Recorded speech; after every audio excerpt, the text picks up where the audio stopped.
All right, guys, today we're out here on Lake Wateree, South Carolina with Rush's Guide Service, Buster Rush and Wade Rush. They also have Bubba Rountree Outdoors.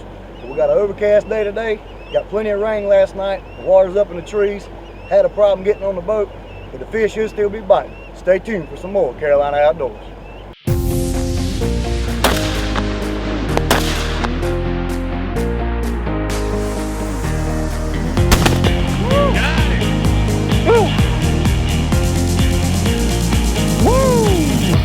That's a good one.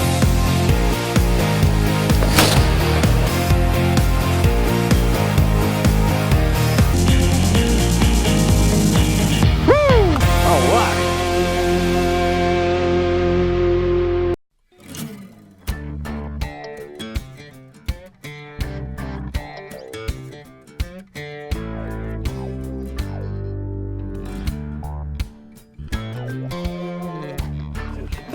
Guys, what we're gonna do today, we're gonna try to anchor up instead of doing some drift fishing for catfish.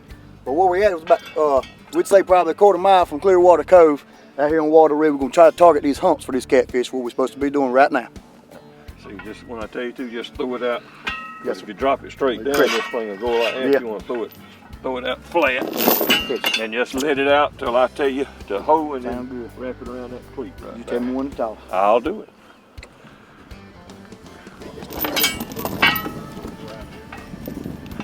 Pull that, okay. You got it rolled up in there good.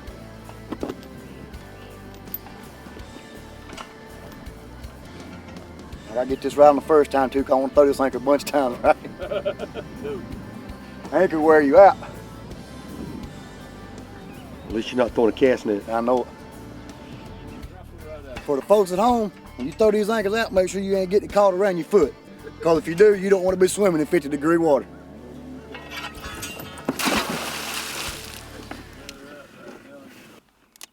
All right, guys, what we got here is he's got a basic Carolina rig on the way we're fishing these catfish today. Like I said, we're sitting on a hump, but you got the Carolina rig using medallion-sized perch, what I like to call them. That's what you'd call them too, right? Quarter size. Right. But we got a little bit of everything. Got some gizzard shed too, which we're gonna throw it at them, see if they like that. But set up on these humps, fan cast.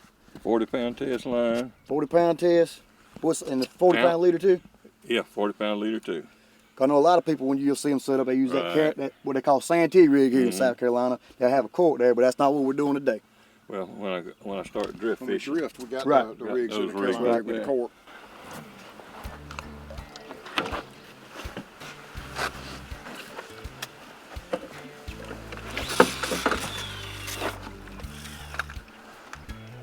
and when they hit, let them torque it down before you even take it out the rod holder. Well, these circle hooks. Some of them circle. I had started, went back to the old Kaling, because I think the last time I was out here there was a lot of smaller ones hitting, and I couldn't get them on that circle hook. So I put a bunch of Kaling hooks on.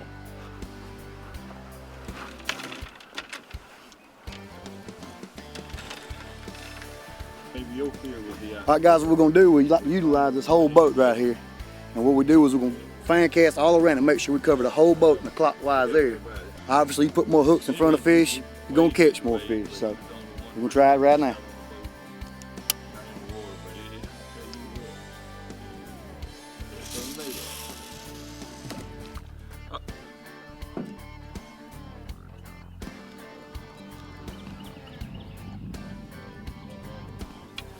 What we're putting on right here, this is a gizzard shed. And this is a big head, this is going for the big boy. A lot of times they'll like bigger bait, smaller bait. You won't know unless you throw it at them, so hopefully that's the big one.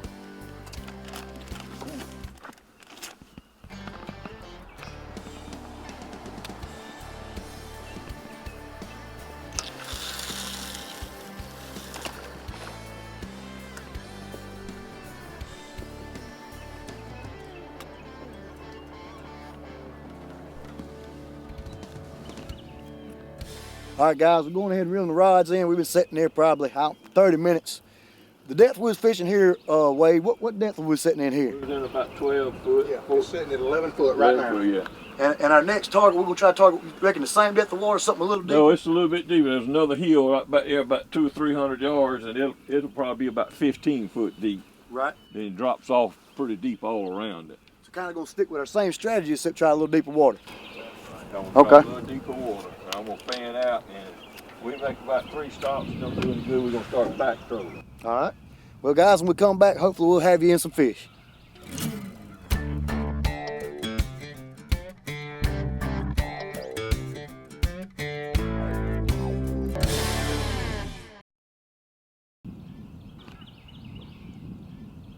All right, this is a 6-foot drift sock, and some people call them sea anchors. Yes, sir. And I throw it off the front of the boat. I just put the big motor in reverse and then throw this off the front, well, it would be the back of the boat since you're backing up. And it'll hold me usually anywhere from 0.5 miles per hour to about 1.1 mile per hour. And generally the speed you like to drift at will be somewhere in that 0.5 area? Yeah, I like the 0.5 when Right. I'm drifting for catfish. Crappie, I like 0.8 to about 1.1. A little faster. A little bit faster. Right. But all I do is throw her out. Grab that blue rope. Yes, sir. there too. All right, this is the.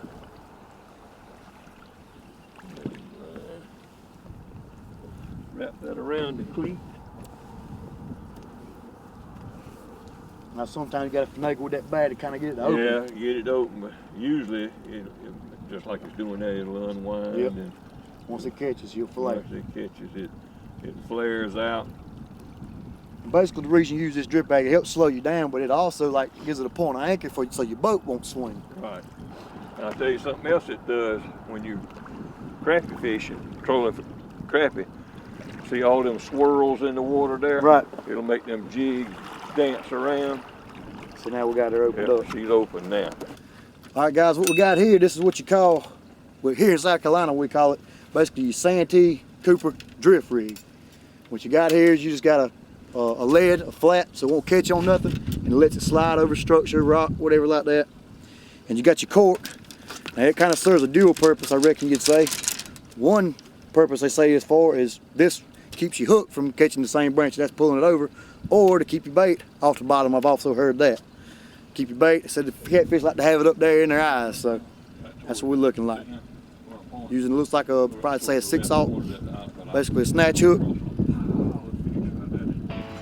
Ah, stay back there. Hit that a little better, didn't it? Guys, we just hooked up. Hopefully it's a good one. He ain't back there doing a death roll or something, but we started doing some trolling, back trolling. We probably doing what, you'd say, Wade? 10? Oh man, ain't been 10 minutes. 10 minutes? And we've already got into one. There he's coming up right there. I think you done wrapped yourself up in the line. Good eater though. Yes, sir, that's fat little toad. Yep.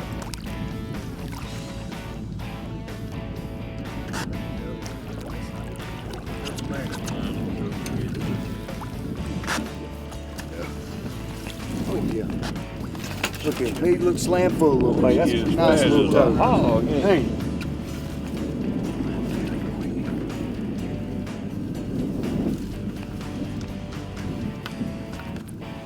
All right, guys, the fish on Wateree, you know, you don't have a limit on this lake, right? No limit, no size limit. That's right. You know, some of the other lakes like Santee or something, you can have 2 fish over 36 inches, not in Wateree, even though there are plenty of fish just over 36. But, and I know, if you look at this fish here, I mean, that's just about as pretty as a fish you'll see. Fat belly looks like he might be slam full of eggs, ain't no mussels in there, don't feel like, but he did too. Just had a mussel drop out of it. But that's probably what these fish in here doing, feeding up on mussels, getting ready to lay their eggs this time of year when what, 60 degrees? That's right. Pretty fish. All right, guys, well, we got a break in action. We're still doing some trolling right now. But I'm sitting here with Buster Rush and Wade Rush. They're Buster, I know you've got some good stories over the years, all the catfishing and the fishing that you've done. Would you like to tell one of those stories? Yeah, I talk about the difference in people, the way some of them get so excited and some of them don't get excited at all, you know. And, Right. this man and his wife came down, and he's a long haul truck driver out of Ohio. And the first time I carried him out, he spoke and introduced himself, and he went on to the back of the boat. Well, his wife eased up there to me, and she says, now he gets real excited. I said, well, good, I like for him to get excited, but I didn't know what that woman meant. So we got out there, and we was over on the south side, anchored down on the old river channel. And while we were there, we were all three standing up there at the front of the boat talking. And one of the back left rods shot down, and you know the old redneck way of doing it is just pointed the rod, holler, set the hook, set the hook. Get on back to him. Yeah. And I got right about here before I could do anything and said that man screamed, scared the fool out of me. But he took off running, and he got the soles of his sandals hooked together, and he started tripping. Well, the first thing he did was he bounced off the railing up front. Yeah. And by then, you know, his body was sloped about, I guess he's churning. He looked like one of them football players that somebody had clipped his feet. He was trying to get 5 more yards, you know. And then the next thing he did, he run into my console with his left knee and left thigh, just bam! I said, oh my God, he's broke his knee. Well, it bounced off of that. So that didn't do it for him. That didn't do it. And he hit one of the flip back seats that I had in the back of that boat with the top of his head, ripped the whole seat up out the floor and just fell down on top of the seat upside down. And I said, oh my God, he's broke his neck. When he jumped up, jumped over the seat, grabbed the rod, set the hook, and I'm still in shock. So he was still able to catch the fish and all that? Yes, sir. He was gonna get that fish. Yeah. And his wife eased up to me and said, see, I told you he got real excited. I said, lady, I had no idea what you meant. And so he caught the fish. I went on about and netted it for him. That adrenaline was pumping for him. And I kept asking him, I said, now you hurt? He said, no. I said, you didn't get hurt when you hit my console? He said, no, I didn't get hurt. I said, all right. So we fished the rest of the day out. He didn't tear anything else up. And about 3 or 4 weeks later, my phone rang, and he told me who he was. He said, you probably don't remember me. I said, oh yeah, I remember you. And I carried him back out fishing. He was by himself. When he got on the boat, he said, I started to put on a football uniform. Said, you'd probably got a kick out of that. I said, I would have. Yeah. And so we was sitting out there, and we was just talking. And I said, now look, I said, ain't nobody, me and you out here. I said, now tell me the truth. I said, did you get hurt the other day when you hit that console with your leg? He laughed. He said, Buster, the next day my knee was big as a basketball. I said, I knew you had to got You knew hurt. he was hurt somehow. And what was so funny was it's like he'd been to therapy. Because he'd be sitting there and we'd be talking, and one of the rods would go down and he would lose it for about a second. He would jump up, then he'd stop, and he'd start grinding his teeth and doing his hands like this, and he'd walk over there to the rod. You think he called that therapy? Maybe that was a flashback. He had a flashback, you know? But he'd set the hook, he'd say, how am I doing? I said, boy, you're doing a lot better. Would you like to give everybody a number at home, to get in touch with you? 803-432-5010. And that's Rush's Guide Service. Rush Guide Now I know you and Wade also do a show on YouTube. Uh-huh. And it's called Bubba Rountree, is that right? Bubba Rountree Outdoors. Bubba Rountree Outdoors. And you'll be able to find that by looking Bubba Rountree Outdoors on YouTube. That's how you look for That's it. it. All you have to do is Google search Bubba Rountree Outdoors, and everything pops up. Websites, all the social media, all that stuff pops up. Well, there you go, guys. You need to get in touch with these guys. They got some good shows on there as far as hunting too. Of course, he's a great fisherman. Y'all want to get in touch with him, give him a call. Well, guys, we're reeling them in. We've been trying to catch some catfish. Well, it's definitely fishing today. We've got one. We're gonna pull these up. We think we might be able to get on some crappie. So, that's why it's called fishing. You don't always catch them.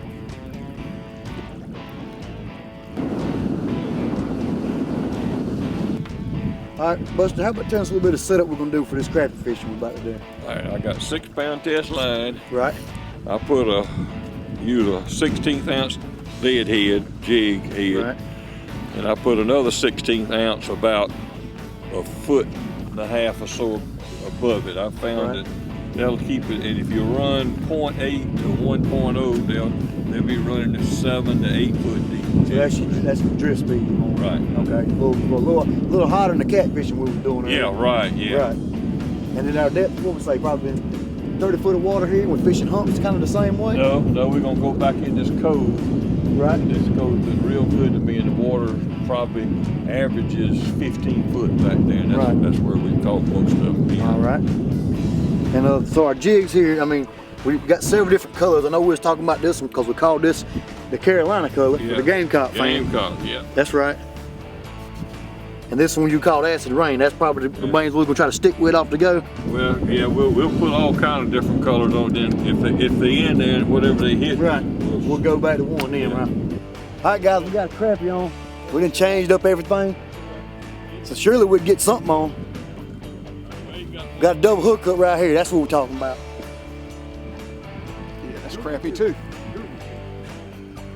Feels like a crappie.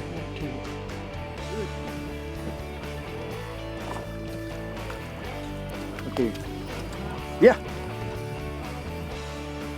We'll say we're water temperature, about 54 degrees right here we're at. Okay. So what we did, we found a little warmer water, and it looks like we done found some fish.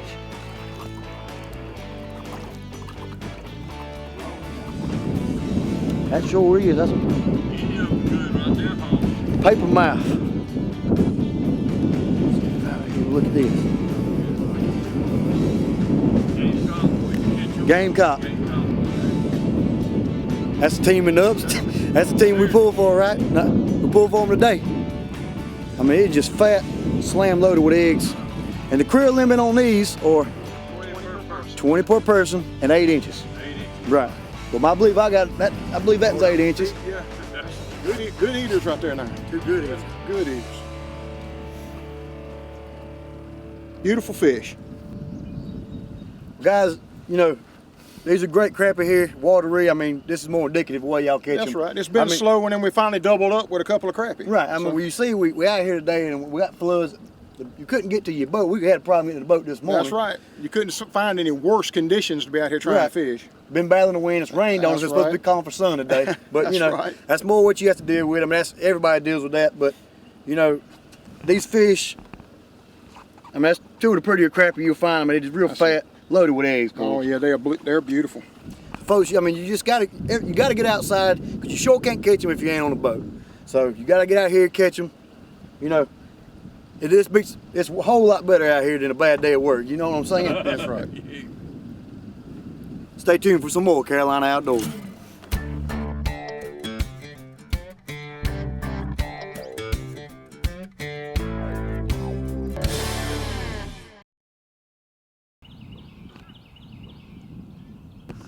All right, got another one on. I'm telling y'all, this 54 degrees we got over here in this, you know, this hotter water, and it's just triggered a bite. Is really what we got going on. Coming all the way around the boat here. Got a little more fight to this one. Might be a little bit bigger fish. Yeah. He's staying down there. Look at it. Running with the boat. That's what I'm talking about. Coming across every line, it seems like. Wouldn't fight like a catfish. He can't be. Oh, that's just a good crappie just running with the boat. Big old Absolutely. crappie. Big crappie. Back in that, you better not try to lift that old big. I'm trying to get him across this line here. There we go. There we go. Now I got him. Come on in here. Got me a net man and everything. Oh yeah, absolutely. Absolutely. That's really dragging out of here consistently. What color did you get in? That is a toad. That's the gamecock. Same thing. Gamecock. They see in the best. Yes, Look sir. at there. Now, that's what I'm talking That's your about. slab crappies. That's a good one right there now. And y'all catch them like this all the time, huh? Yep. All the time. But I mean it's just solid. Let me get this hook out right quick. Lay this down here. But guys, we're out here in Wateree, like I said, and it has been tough fishing for the first part of the day. You know, we've managed to get this crappie right here before the end, but that's gonna be all the time we have for today's show. Until next time, I'm Alex Summer, and this is Carolina Outdoors. Thanks for watching Carolina Outdoors. More information and other great shows are at nccarolinaaoutdoorstv.com. See you next week on Carolina Outdoors.